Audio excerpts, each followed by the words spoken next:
ছাত্ৰ ছাত্ৰীসকল আজি আমি আলোচনা কৰিম দশম শ্ৰেণীৰ গণিত বিষয়ৰ 5 নম্বৰ চেপ্টাৰৰ অনুশীলনী 5.1 ইয়াৰে আমি আলোচনা কৰিম আজি 2, 3 and 4 নম্বৰ কোশ্চেন। তো আমাৰ 2 নম্বৰত দিয়া আছে কোশ্চেন, যদি প্ৰথম পদ a আৰু সাধাৰণ অন্তৰ d তলত দিয়া ধৰণৰ তেন্তে প্ৰতিটো ap ৰে প্ৰথম 4টা পদ লিখা। তো আমাৰ 1 নম্বৰত দিয়া আছে 2 1 ইয়াৰে আমি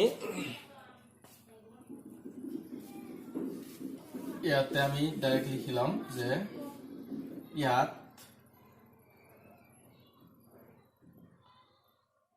এৰ মান দিয়া আছে 10 আৰু d এৰ মান 10 দিয়া আছে। ইয়াতে প্ৰথম পদ a আৰু সাধাৰণ অন্তৰ d এৰ মান দিয়া আছে। আমি ইয়াৰ পৰা আমাক উলিয়াব লাগিব পিছৰ 4টা পদ। অৰ্থাৎ আমি ইয়াত লিখিম যে অর্থাৎ a1 তো ইয়াত লিখিম আমি প্রথম পদ a1 ইয়াতে প্রথম পদ এর মান কিমান দিয়া আছে 10 গতিকে আমি 10 লিখিম। তার পিছত আছে আহিব আমাৰ দ্বিতীয় পদ a2 হলে আমাৰ ইয়াতে হ'ব a plus d অৰ্থাৎ আমাৰ a লগত এৰ যেটো মান আছে তাৰ লগত আমাৰ d এৰ মানটো আহি যোগ হ'ব। গতিকে আমি ইয়াত লিখিব পাৰিম যে 10 plus d এর মান কিমান আছে 10 গতিকে আমি 10 plus 10 ইকুয়াল কিমান হ'ব 20। আৰু তৃতীয় পদ উলিয়াব লাগে আমাক। তৃতীয় পদ a3 আমি ধৰিলাম a3 ইয়াতে আহিব আমাৰ a plus 2d ইয়াতে এৰ মান কিমান দিয়া আছে এৰ মান দিয়া আছে আমাৰ 10 plus 2 into d এৰ মান কিমান দিয়া আছে 10 গতিকে আমাৰ ইয়াতে আহিব 10 plus 2 into 10 কিমান হ'ব 20 গতিকে ইয়াত কি মান হ'ব 30। আৰু আমি চতুৰ্থ পদ নিৰ্ণয় কৰিম। চতুৰ্থ পদটো হ'ব চতুৰ্থ পদ a4 ইয়াতে কি হ'ব a plus 3d আমাৰ ইয়াৰ পৰা এই ইয়াতে 1 2 3 এনেকৈ লাহে লাহে বাঢ়ি আহিব। তাৰ পিছত এই সংখ্যাবোৰৰ লগত আমাৰ d পূৰণ হৈ থাকিব। ইয়াতে আমি সেম লিখিম 10 plus 3 into 10 সমান সমান 10 plus এই দুটা পূৰণ কৰিলে কিমান হ'ব plus 30 ইকুয়াল আমাৰ হ'ব 40। ইয়াতে আমাৰ প্ৰথম পদ 10 দ্বিতীয় পদ 20 তৃতীয় পদ 30 চতুৰ্থ পদ 40। ইয়াতে আমি সহজভাৱে যদি আমি আকৌ এটা কৰিব বিচাৰিছো ইয়াতে যেনেকুৱা 10 আছে ইয়াৰ সাধাৰণ অন্তৰ কিমান আছে প্ৰথম পদ এইটো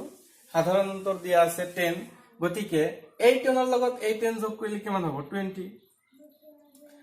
এইটো হল আমাৰ দ্বিতীয় পদ। আকৌ আমি যদি এইটো দ্বিতীয় পদ এই দ্বিতীয় পদৰ লগত আমাৰ এই d এৰ মানটো যোগ কৰিব লাগিব। সো যদি আমি d এৰ মানটো ইয়াৰ লগত যোগ কৰি কিমান হ'ব 20 plus 10 30 আকৌ 30 ৰ লগত এই 10 যোগ কৰিব লাগিব। যোগ কৰিলে হ'ব আমাৰ 40 এনেকৈ আমি কৰিব পাৰো। এতিয়া আমি এনেকৈ কৰিছো যাতে ইয়াত এটা আমি যদি লিখি লও যে নিৰ্ণয় পদ এনেকুৱা থাকিব a এইটো আমাৰ প্ৰথম পদ a plus d এইটো আমাৰ দ্বিতীয় পদ a plus 2d এইটো আমাৰ তৃতীয় পদ a plus 3d এইটো আমাৰ চতুৰ্থ পদ এনেকৈ আহি থাকে। গতিকে আমাৰ ইয়াতে আমি পাইছো প্ৰথম দ্বিতীয় তৃতীয় আৰু চতুৰ্থ। গতিকে আমি ইয়াত লিখিম নির্ণয় অর্থাৎ নির্ণয় সমান্তর বা আমি লিখিম এপির প্রথম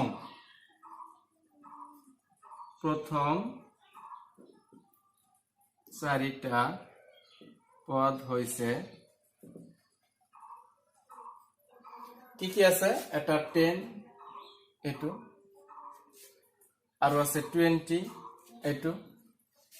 আৰু আছে 30 ইয়াত লিখিম আৰু এইটো হয়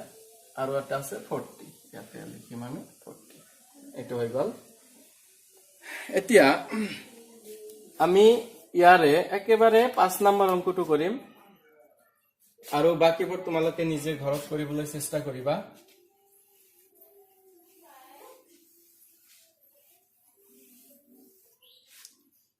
2 और 5 नंबर 5 नंबरত দিয়া আছে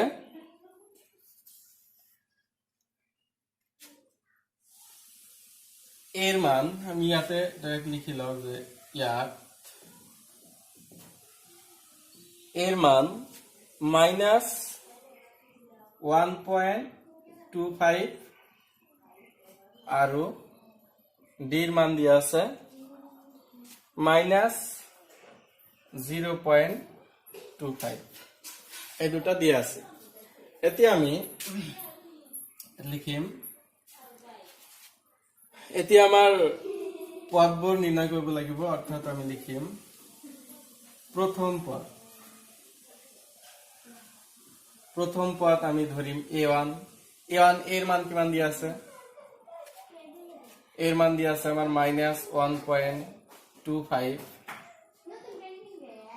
দ্বিতীয় পদ a2 আমি ধৰিলাম ইয়াতে দ্বিতীয় পদ আমাৰ কি আছিল a plus d এটো আছিল গতিকে আমি ইয়াত লিখিম a plus d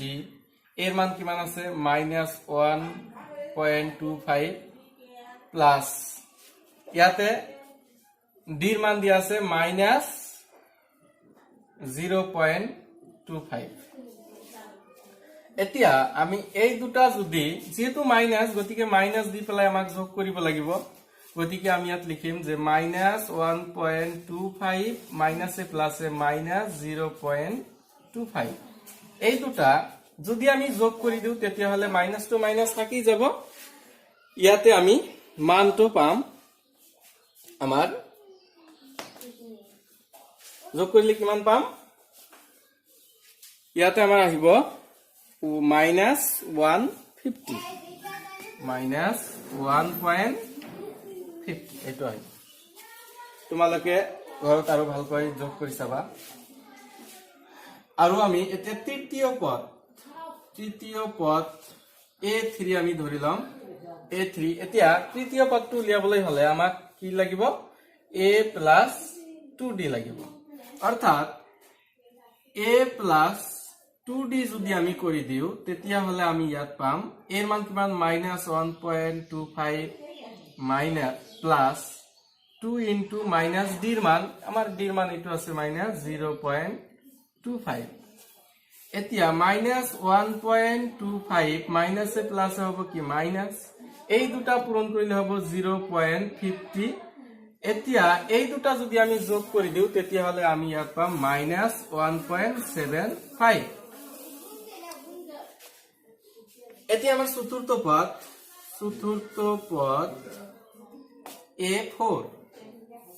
a4 টো হ'ব আমাৰ a plus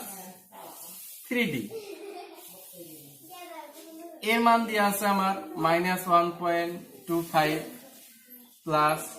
3 into d এর মান দিয়া আছে -0.25 এতিয়া আমি যদি ইয়াতে -1.25 মাইনাস এ প্লাস এ মাইনাস এই দুটা পূরণ কৰিলে আমাৰ হ'ব 0.75 এতিয়া যদি আমি এই দুটা যেহেতু দুটাই মাইনাস গতিকে মাইনাস দি পেলাই যদি আমি যোগ কৰি দিও তেতিয়া হলে আমাৰ ইয়াতে আহিব only 2 আহিব -2.0 আহিব গতিকে আমি ইয়াতে প্রথম পদ পাইছো এইটো দ্বিতীয় পদ পাইছো এইটো তৃতীয় পদ পাইছো এইটো আৰু চতুৰ্থ পদ এইটো আমি ইয়াতে লিখিম যে অৰ্থাৎ নিৰ্ণয় এপিৰ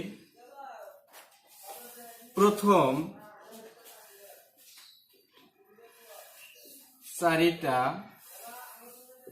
পদ হইছে প্ৰথম পদটো কি আছিল আমাৰ -1.25, দ্বিতীয় পদটো আছিল আমাৰ -1.50, তিনি নম্বৰ পদটো আমাৰ হ'ব -1.75 আৰু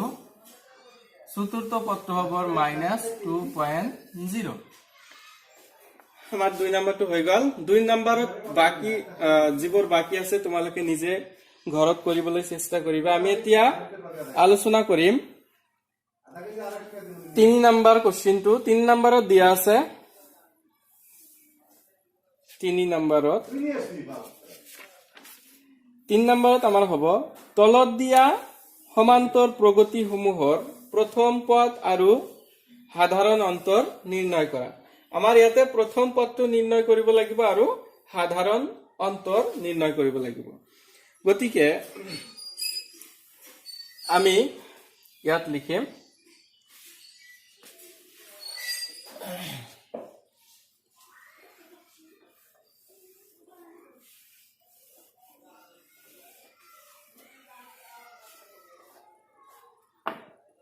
তিনি নম্বৰ, 1 নম্বৰটো ইয়াতে আমাৰ দিয়া আছে 3,1, 3,1, -1, -3, -3 ... এনেকৈ দিয়া আছে। ইয়াৰ আমাৰ প্ৰথম পদটো এইটো হ'ব, দ্বিতীয় পদ এইটো হ'ব। আমি ইয়াৰ পৰা কি কৰিম, সাধাৰণ অন্তৰটো নিৰ্ণয় কৰিম। তো আমি ইয়াতে লিখিম ইয়াত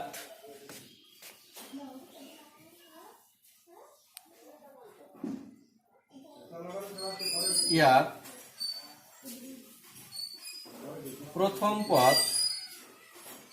a 1 দি দিম। প্রথম পদ a1 ইকুয়াল কিমান দিয়া আছে 3। দ্বিতীয় পদ আমি দ্বিতীয় পদটো একেবারে উলিয়াই লৈছো। দ্বিতীয় পদ a2 কিমান দিয়া আছে 1।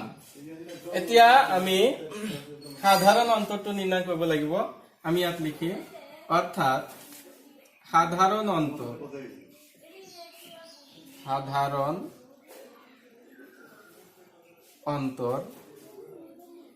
d সমান সমান কি হ'ব a2 মাইনাস a1। সাধারণ অন্তর নির্ণয় কৰিবলৈ আমাৰ দ্বিতীয় পদৰ পৰা প্ৰথম পদটো বিয়োগ কৰিব লাগে। বিয়োগ কৰি আমি যেটো পাম হেতু হ'ব আমাৰ সাধাৰণ অন্তৰ। তেতিয়া হলে আমি ইয়াতে যদি a2 ৰ মান কিমান আছে 1 আছে আৰু a1 এর মান কিমান দিয়া আছে 3 দিয়া আছে। গতিকে আমি যদি ইয়াৰ পৰা বিয়োগ কৰি দিও অৰ্থাৎ a2 ৰ মান 1 মাইনাস a1 এৰ মান কিমান দিয়া আছে 3, ইয়াৰ পৰা যদি বিয়োগ কৰি দিয়া যায় কিমান হ'ব -2। আমাৰ এটো সাধাৰণ অন্তৰ উলিয়ালো আৰু এটো আমাৰ প্ৰথম পদ। গতিকে এতিয়া আমি 3 নম্বৰ কোশ্চেনটো আলোচনা কৰিম। 3 নম্বৰ 3 নম্বৰত দিয়া আছে আমাৰ 1/3, 5/3, 1/3, 5/3, 9/3, 9/3,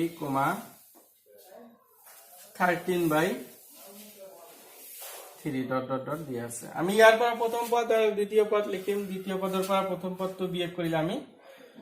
সাধারণ অন্তরটো পাই যাম। ইয়াত আমি লিখিম প্রথম পদ a1 ইকুয়াল কিমান দিয়া আছে 1/3। দ্বিতীয় পদ a2 দিয়া আছে আমাৰ 5/3। এতিয়া আমি লিখিম অর্থাৎ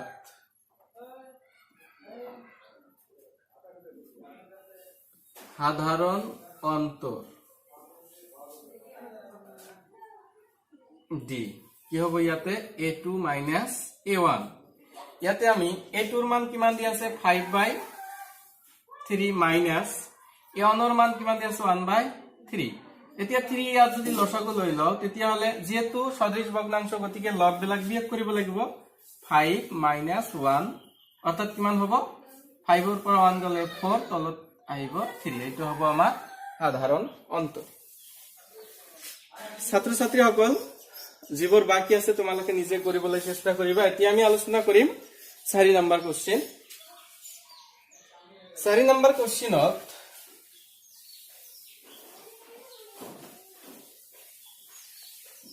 আমাৰ দিয়া আছে তলৰ কোণবোৰ সমান্তৰ প্ৰগতিত আছে যিবিলাক সমান্তৰ প্ৰগতি গঠন কৰিছে তাৰ প্ৰতিটোৰে সাধাৰণ অন্তৰ ডি নিৰ্ণয় কৰা আৰু পৰৱৰ্তী তিনিটাকৈ পথ নিৰ্ণয় কৰা ইয়াতে গৈছে কোণবোৰ সমান্তৰ প্ৰগতিত আছে আমাক চাব লাগিব কোণবোৰ সমান্তৰ প্ৰগতিত আছে কোণবোৰ নাই যিবোৰৰ সমান্তৰ প্ৰগতি আছে অৰ্থাৎ এপিত আছে সেইবোৰৰ আমি সাধাৰণ অন্তৰ নিৰ্ণয় কৰিম আৰু ইহতক পৰৱৰ্তী তিনিটাকৈ পথ আমি উলিয়াম সো এতিয়া 4 নম্বৰৰ 1 4 নম্বৰৰ 1ত দিয়া আছে 2 4 8 16 2 4 8 16 আমি ইয়াৰ পৰা সমান্তৰ প্ৰগতি অৰ্থাৎ এপিত আছে নে নাই আমি চাব লাগিব চাবলৈ হলে আমাক কি কৰিব লাগে যে দ্বিতীয় পদৰ পৰা প্ৰথম পদ বিয়োগ কৰিলে প্ৰতিটো ক্ষেত্ৰত যদি সেম ওলায় অৰ্থাৎ ইয়াৰ পৰা ইয়াক বিয়োগ কৰিলে আমি কি পাম 4 - 2 বিয়োগ কৰিলে আমি 2 পাম আৰু ইয়াৰ পৰা ইয়াক যদি বিয়োগ কৰি 2 পাও অৰ্থাৎ 8 - 4 কৰিলে আমি কি পাও 4 ইয়াত হ'ব লাগে 2 প্ৰতিটো ক্ষেত্ৰত আমাক 2 হৈ আহিব লাগিব তেতিয়া হলে আমি এই তালিকাখনক সংখ্যাৰ তালিকাখনক ক'ব পাৰিম এটো এপিত আছে যদি নাই বেলেগ যেহেতু এটো আমাৰ 4 ওলাইছে বেলেগ হৈ আছে গতিকে আমি এই তালিকাখনক ক'ব পাৰিম যে এটো এপিত নাই অৰ্থাৎ সমান্তৰ প্ৰগতিত নাই এতিয়া আমি এইটো আলোচনা কৰিম আমি ইয়াৰ পৰা লিখিলাম ইয়াত A1 কিমান দিয়া আছে প্ৰথম পদ 2 A2 কিমান দিয়া আছে 4 A3 কিমান দিয়া আছে 8 আৰু A4 কিমান দিয়া আছে 16 ইয়াতে ডট দিব লাগিব গতিকে আমি এতিয়া এই দ্বিতীয় পদৰ পৰা প্ৰথম পদ বিয়োগ কৰিম বিয়োগ কৰিলে চাও কি হয়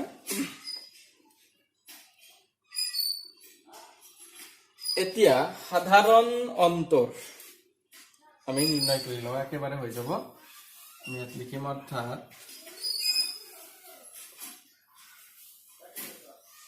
সাধাৰণ অন্তৰ জি গোটেইকেইটা নিৰ্ণয় কৰিব লাগিব ইয়াতে আমি লিখিম A2 - A1 A2 - A1 কৰিলে কি হ'ব A2 ৰ মান কিমান দিয়া আছে 4 A1 ৰ মান দিয়া আছে 2 বিয়োগ কৰিলে আমি কিমান পাম 2 আকৌ A3 - A2 এটো কৰিলে আমি কিমান পাম A3 ৰ মান আছে 8 এটো আছে আৰু A2 ৰ মান কিমান দিয়া আছে 4 এটোৰ পৰা এটো যদি আমি বিয়োগ কৰি দিও আহে 4 গতিকে আমি এই ইয়াতে আমি বেলেগ পাইছো গতিকে আমি ইয়াত লিখিম যে যেহেতু A2 - A1 not equal A3 - A2 অর্থাৎ প্রদত্ত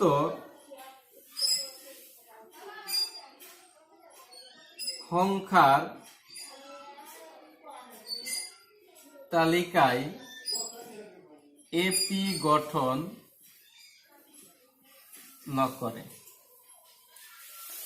যদি কৰিলেহেঁতেন তেতিয়াহলে আমি ইয়াৰ পৰা ডিৰ মান পালোহেঁতেন তাৰপিছত আমি ইয়াৰ পিছৰ পৰৱৰ্তী তিনিটা পদ পালোহেঁতেন যেহেতু আমাৰ এপিত নাই গতিকে এইখিনি আমাৰ শেষ হ'ব এতিয়া 4 নম্বৰৰে আমি তাৰপিছৰ পৰা আলোচনা কৰিম 2 নম্বৰটো 2 নম্বৰত কি কৈছে চাও কি দিয়া আছে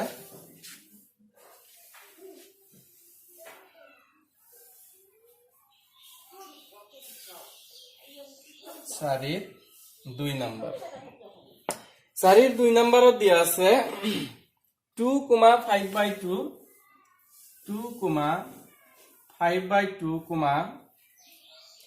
3,7/2 ডট ডট ডট। তো ইয়াৰ পৰা আমি ইয়াত লিখিলাম ইয়াত A1 2 A2 5/2 A3 3 হ'ব আৰু ইয়াত দিয়া আছে 7 A4 আমাৰ দিয়া আছে 7/2। এতিয়া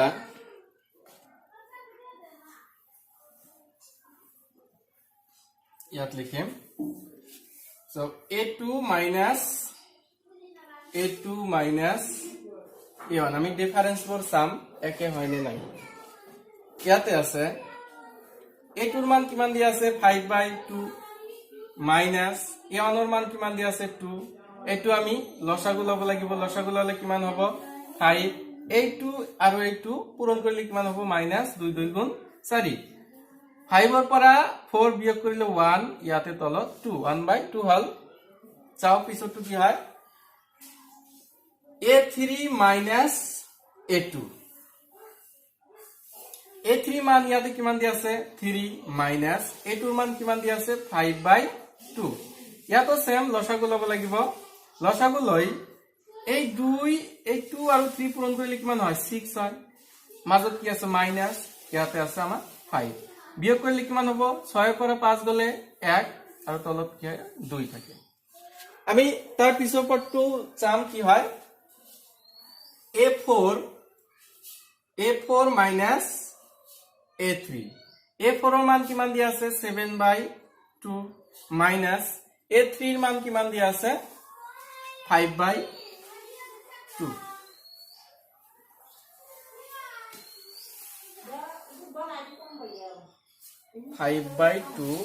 A3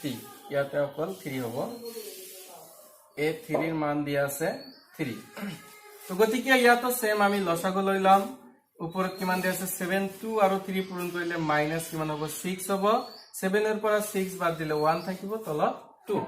গতিকে আমি দেখা পাইছো যে প্ৰতিটোৰ ক্ষেত্ৰত ডিফাৰেন্স অৰ্থাৎ পাৰ্থক্য 2 2 2 2 কৈ আহি আছে। গতিকে আমি ইয়াৰ পৰা ক'ব পাৰিম এইটো আমাৰ সাধাৰণ অন্তৰ হ'ব 1/2। গতিকে আমি ইয়াৰ পৰা পৰৱৰ্তী পদবোৰ আমি নিৰ্ণয় কৰিব পাৰিম, অৰ্থাৎ আমাৰ এই তালিকাটো এপিত আছে বুলি আমি ক'ব পাৰো। তো ইয়াত আমি লিখিম যিহেতু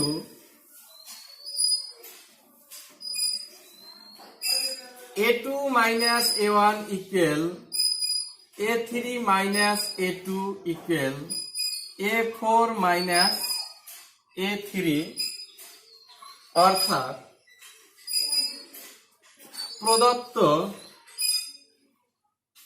প্রদত্ত সংখ্যার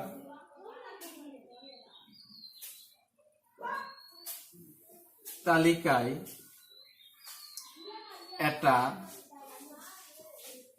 এপি অর্থাৎ সমান্তর প্রগতি গঠন কৰিছে। ইয়াত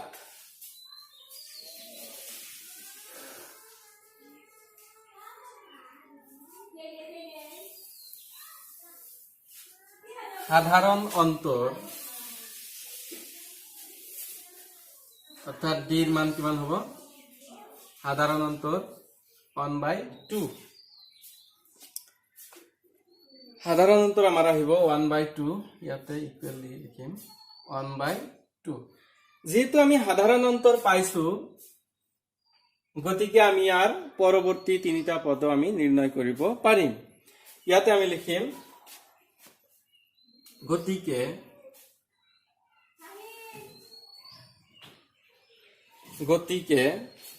পৰৱৰ্তী পদ তিনিটা হৈছে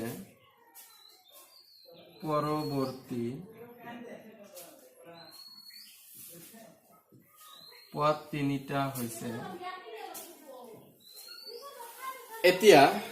পৰৱৰ্তী পদবোৰ নিৰ্ণয় কৰিবলৈ হলে আমাক এইটো যেটো পদ দিয়া আছে আমাৰ ডিৰ মান 1/2 প্ৰতিটোৰ অৰ্থাৎ প্ৰথম পদৰ লগত 1/2 প্ৰথম পদ যেটো দিয়া আছে এটো থাকিব আমাৰ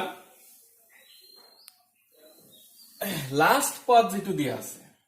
আমাৰ পৰৱৰ্তী অৰ্থাৎ এইটোৰ 7/2 ৰ পিছৰ পদবোৰ নিৰ্ণয় কৰিব কৈছে গতিকে 7/2 ৰ লগত আমি 1/2 যোগ কৰি দিম এতিয়া চাও কি হয় পৰৱৰ্তী পদবোৰ আমি লিখিছো 7/2 প্লাস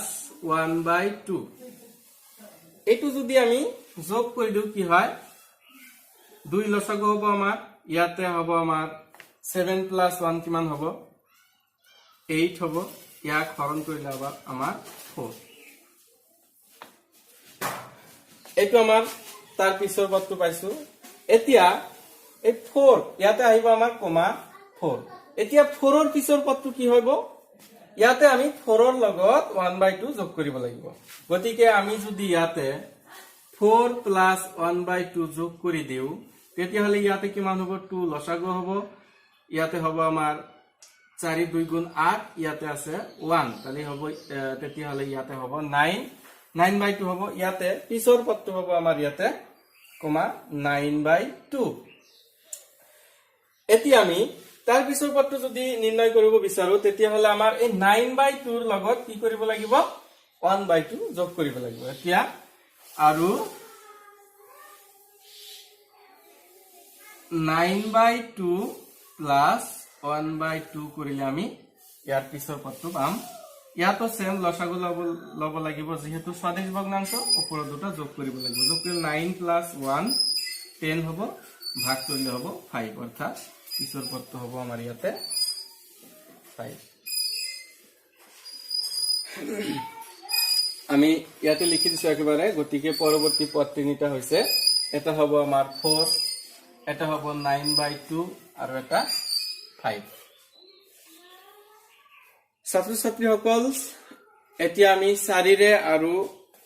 দুই এটা অংক কৰিম 4 ৰ 5 নম্বৰ অংকটো চাও কি হয়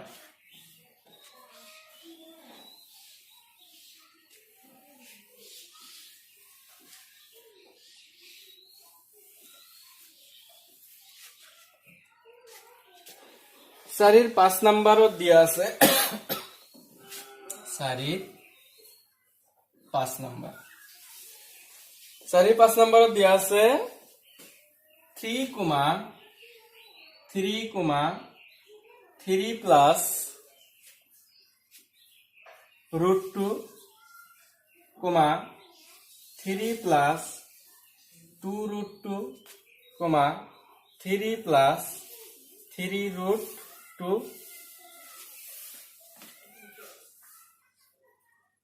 এনেকৈ আমাৰ দিয়া আছে গতিকে আমি ইয়াত লিখিম ইয়াত a1 কিমান দিয়া আছে 3 a2 আমাৰ ইয়াত কি হ'ব 3 plus √2 a3 মান দিয়া আছে 3 plus 2√2 আৰু আমাৰ a4 কিমান দিয়া আছে 3 plus 3√2 এটো আমাৰ দিয়া আছে এতিয়া আমি আগৰ দৰে সেম কৰিব লাগিব এতিয়া a2 minus a1 অৰ্থাৎ ডিফাৰেন্স বৰ চাব লাগিব সেম হয় নে নাই তো ইয়াতে a2 ৰ মান কিমান দিয়া আছে 3 plus √2 minus ইয়াতে আমাৰ a1 ৰ মান কিমান দিয়া আছে 3 কেনসেল যাব গৈ অকল কি থাকিব √2 থাকিব আকৌ আমাৰ a3 minus কিমান a2 a3 মান কিমান দিয়া আছে 3 plus 2√2 minus a3 ৰ মান কিমান দিয়া আছে a2 ৰ মান দিয়া আছে আমাৰ 3 plus √2 এতিয়া আমি যদি এই -2 অৰ্থাৎ এইটো আমাৰ আহিব 3 plus 2 √2 minus যেটো মাইনাস প্লাস কিমান হ'ব -3 মাইনাসে প্লাসে মাইনাস √2 এতিয়া আমি যদি ইয়াত চাও তেতিয়া হলে দেখা যায় যে ইয়াতে আমার 3 ক্যান্সেল যায় এটু মাইনাস এটু প্লাস আর এইফালে এটু মাইনাস আছে আর 2√2 ইয়াতে দুটা √2 আছে ইয়াতে এটা √2 আছে ইয়াৰ পৰা এটু যদি বাদ দেউ তেতিয়া হলে অকল থাকিব √2 আৰু এটা দিয়া আছে আমাৰ a4 মাইনাস a3 আমি এটু কৰি চাও কি হয় a4 কি দিয়া আছে 3 প্লাস 3√2 মাইনাস a3 কিমান দিয়া আছে 3 প্লাস 2√2 এতিয়া আমি এটু ভাঙি দেও ইয়াছে ইয়াতে 3 প্লাস 3√2 মাইনাস মাইনাসে প্লাসে মাইনাস 3 মাইনাসে প্লাসে মাইনাস কি হবে এটু মাইনাসে প্লাসে মাইনাস হবে 2√2 এতিয়া এটু মাইনাস এটু প্লাস এটু আর এটু ক্যান্সেল যাব ইয়াতে আছে তিনিটা √2 ইয়াতে আছে দুটা √2 গতিকে তিনিটাৰ পৰা দুটা বাদ দিলে আমাৰ কিমান হ'ব ইয়াতে অকল √2 থাকিব গতিকে ইয়াৰ পৰা দেখা গল যে প্ৰতিটো ক্ষেত্ৰত আমি √2 পাই আইছো গতিকে আমি কব পাৰিম যে ইয়াৰ সাধাৰণ অন্তৰ কিমান আছে √2 আছে গতিকে এটো আমাৰ এপিত আছে গতিকে আমি ইয়াত লিখিম যেহেতু a2 minus a1 equal a3 minus a2 equal a4 minus a3 অর্থাৎ প্রদত্ত সংখ্যার তালিকায়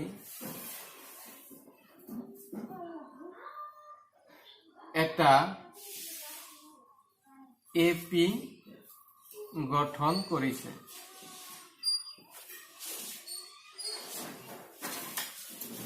ইয়াত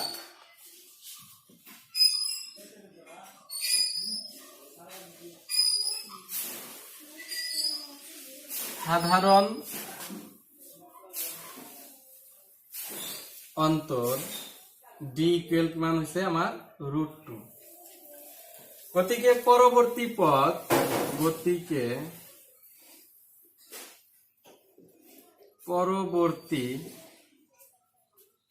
পদ তিনিটা হৈছে পৰৱৰ্তী পদ তিনিটা আমাৰ কি হ'ব ইয়াতে আমাৰ সাধাৰণ অন্তৰ যেহেতু √2 পাইছো গতিকে আমাৰ যেটো লাস্ট পদ আছে আমাৰ এটো a4 ইয়াৰ লগত আমি √2 টো যোগ কৰি দিম ইয়াতে আমি পাম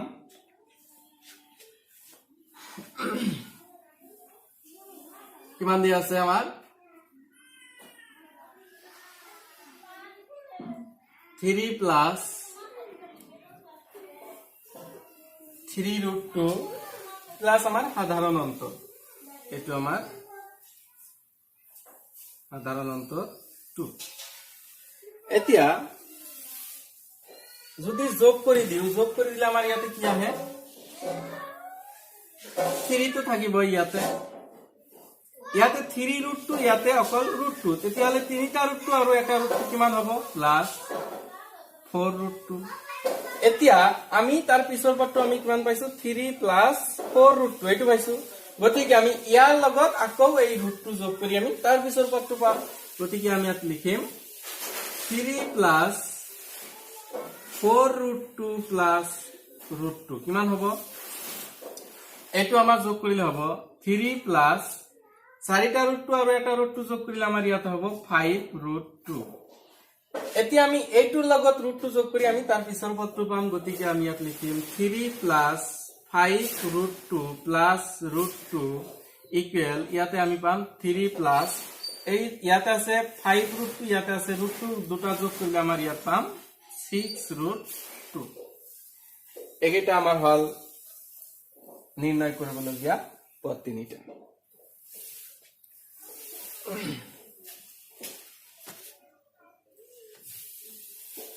আৰু এটা মই আলোচনা কৰিবলৈ ওলাইছো 14 নম্বৰ কোৱেশ্চনটো এটো হেকল 14 নম্বৰ কোৱেশ্চনটো কি দিয়া আছে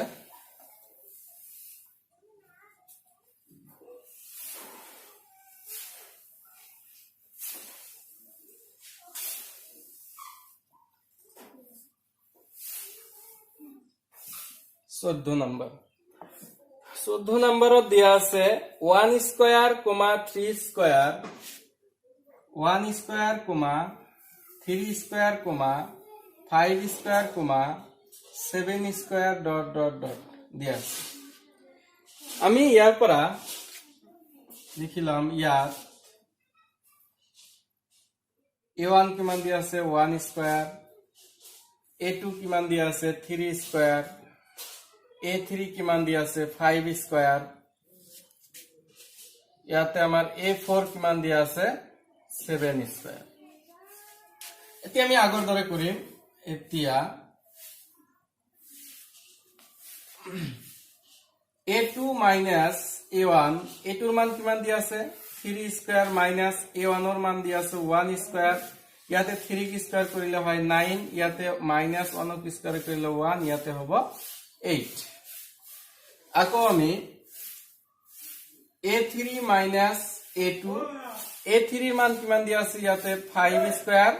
a2 ৰ মান দিয়া আছে আমাৰ 3 স্কয়াৰ, গতিকে 5 ক স্কয়াৰ কৰিলে কি হ'ব 25 হ'ব, minus 3 কি স্কয়াৰ কৰিলে হ'ব 9, a2 যদি আমি বিয়োগ কৰি দিও কিমান হ'ব 16, ইয়াতে হ'ব আমাৰ 16। গতিকে আমি ডিফাৰেন্স বোৰ বা পাৰ্থক্যবোৰ বা সাধাৰণ অন্তৰবোৰ আমি বেলেগ বেলেগ পাই আছো। গতিকে আমি ইয়াৰ পৰা ক'ব পাৰো যে এই সংখ্যাৰ তালিকাখন সাধাৰণ সমান্তৰ প্ৰগতি অৰ্থাৎ এপিত নাই। আমি ইয়াতে লিখিম যে যেহেতু a2 minus a1 not equal a3 minus a2, অর্থাৎ আমি ইয়াতে লিখিম প্রদত্ত সংখ্যার তালিকায় এটা